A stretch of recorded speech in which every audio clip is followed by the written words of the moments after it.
Welcome to our channel Be Always Learner. In this lecture, we are going to cover different functions existing in the signal and system. So, first is rectangular function,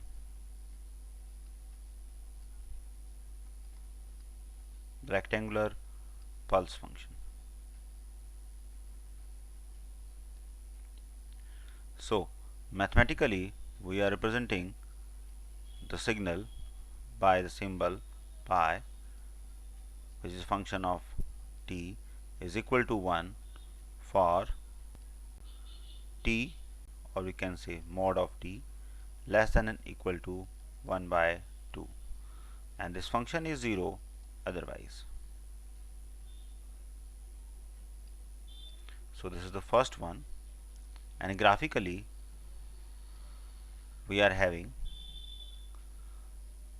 time on the x-axis and the rectangular functions on the y-axis, and here we are having the limit on the negative axis and on the positive axis, and the maximum amplitude is 1, so this is 1, and the rectangular function is 1 in the between minus 1 by 2 and plus 1 by 2. Rest of the function is 0.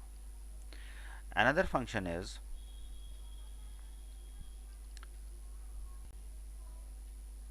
triangular pulse function. So this is represented by the triangular shape delta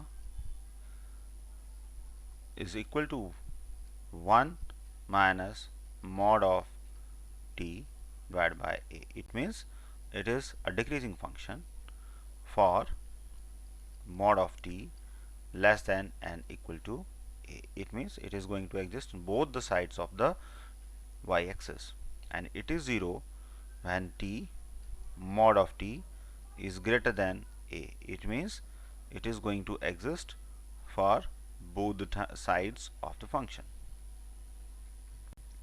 Now the function is represented by a triangular shape. It is a 0 component here, and this is the signal,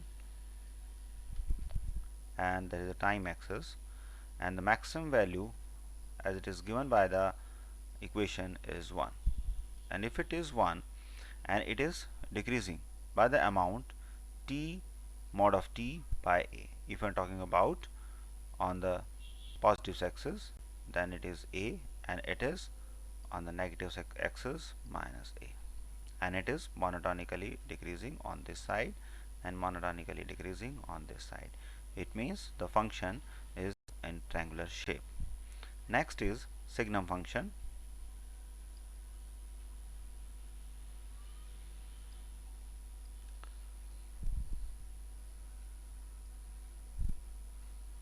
So signum function is represented by the sgn, and it is a function of time, is defined by 1 t is greater than 0. It means the value is 1 when t is greater than 0, and it is minus 1 when t is less than 0.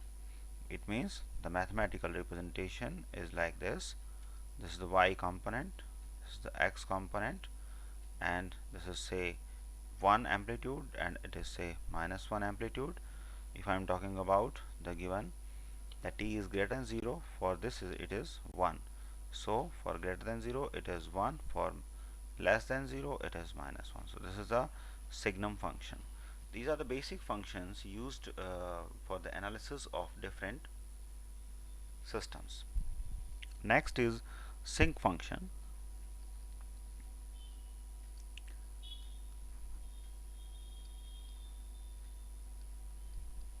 So sinc function is represented by the sinc function is a function of time sine of t divided by t, and it is defined for entire range of time from minus infinity to infinity. Normally we are representing in the graphical form whenever we are talking about the signal. So it is a kind of lobe representation on the y-axis like this, right? And this is the time axis, as you know, and this is the uh, sinc function. So this is the lobe representation, and it is sinusoidal by nature on the x-axis, and it is decreasing.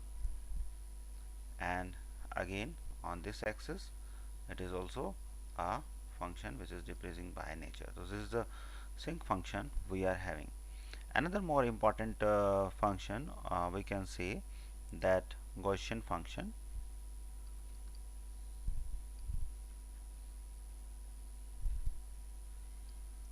So Gaussian function is represented by the ZA,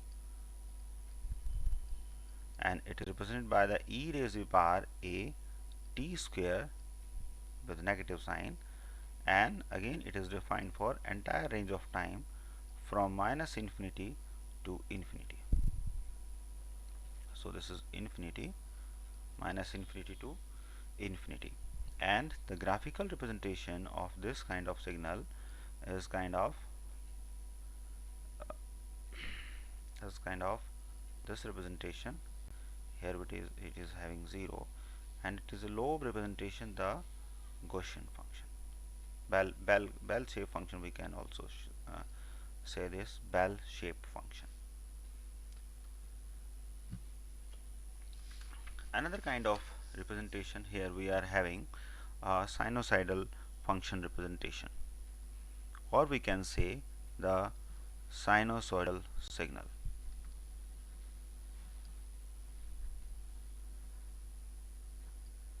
Right, so it is represented by the continuous time sinusoidal signal xt, and it is equal to a is representing the amplitude of the sinusoidal signal, and the function is represented by the sine of omega t plus theta. So here a is representing the amplitude and omega is representing the frequency in radian per second. This is in radian per second, and theta is the angle representing in radian. So this is what about the sinusoidal function, and it is a varying function of the fixed amplitude. Say, if for example, if I am going to represent it, this is the x-axis, which is a time axis, and this is the y component, which is represented by the xt. So this is the x-axis, right, and this is y-axis, right.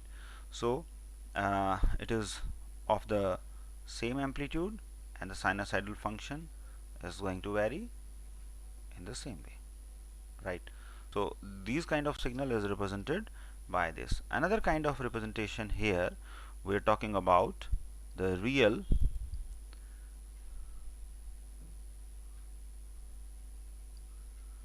exponential signal. Fine. So it is represented by, again, x, which is a function of time. It is equal to a, which is the amplitude, e raised to the power small a t. Fine. Where this capital A and small a real, both are real, and depending upon the value of a, we get different signal, right. So for this, we are having first representation of xt. Here we are going to say that a into e raised to the power at is our signal. Here if I am going to put, or we can say, for a is equal to 0, we can say that a into e raised to the power 0, it is equal to a. So graphical representation of this signal is, the time is on the x-axis, as you know, and x is on the y-axis.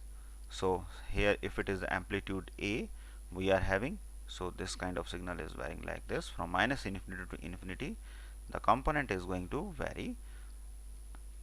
Now another component we are having when we say that xt is represented by the same function a e raised to the power a t.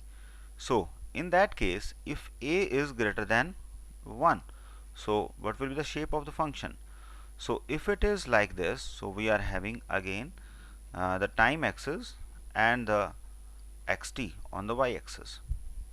So if a is a positive value, then it is going to increase, and it is going to increase and meet the component on the y-axis at the a point. In the same way, if I'm going to say that a is less than 1, then what will happen? The shape of the function is like this. So it is going to in the decreasing order, and here it is going to cut the y-axis at a. This is when a is less than 1. So this is the real exponential signal. So these are the three major variation of the signal you should understand, so that the analysis and the further systems are going to be easy for you. Another and the most important component of the signal is complex exponential. Complex exponential signal. In this, we are going to represent the xt by e raised to the power st. So this is the representation when we are talking about complex signal. Here s is represented by sigma plus j of omega. So this is the representation. So if I'm going to put here this value, it is going to be e raised to the power sigma plus j of omega multiplied by the time, and we can write the e raised to the power sigma into t and e raised to the power j of omega t. We can write in this fashion also. By the Euler identity, this particular e raised to the power j omega t can be written by Euler identity. We can write that cos of omega t plus j of sin omega t. So it is like this. So if it is like this, then we can write this here, the xt is equal to e raised to the power sigma t cos of omega t and plus j of sin omega t. So this is the representation here, but depending upon the value of this sigma and omega, we are having different combinations or the representation of xt. The first we are getting when sigma is 0 and omega is 0. So what should be the representation? So xt will be here, if I'm going to put the value here, this value is going to approach towards 1, and these values are also going to approach towards 1. Then we can say that xt is 1, and this is nothing but a pure DC signal. So you can easily draw it, because on the x-axis we are having time, and on the y-axis we are having amplitude, which is 1. So you can easily draw it. Second point, if we can say the omega is equal to 0, then if omega is equal to 0, so if I'm going to follow this representation, then s is equal to sigma. If it is so, then we can say that xt is equal to e raised to the power sigma t. So there are two notions for this. One is when sigma is less than 0, one notion. Another is when sigma is greater than 0. So two type of signals we can extract from this, right? If it is less than 0, right, So we can say the component s is equal to minus infinity. If it is so, the representation of this is like decaying signal, right? So this is time, and here we are having amplitude on the y-axis, and sigma is greater than 0, it means s is positive sigma, then it is going to be increasing by nature. So it is going to be like this, right? So again, this is the time axis and this is amplitude axis. The third step or third type of signal representation is when sigma is 0.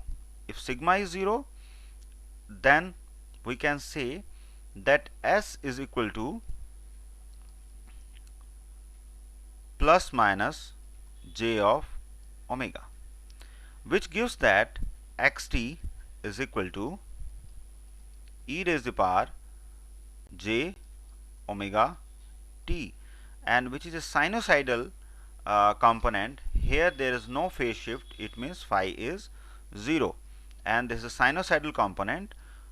So this is a sinusoidal component as described previously also. So fourth one is when sigma is less than 0 with finite value of omega, with finite value of omega, finite omega, then we can have the exponentially decaying sinusoidal signal. The representation is again the x-axis is the time axis, and it is going to be in the decreasing order, like the amplitude is going to decaying, right? So if sigma is less than 0, if sigma is greater than 0, and for finite value of omega, then the signal is exponentially growing, which is like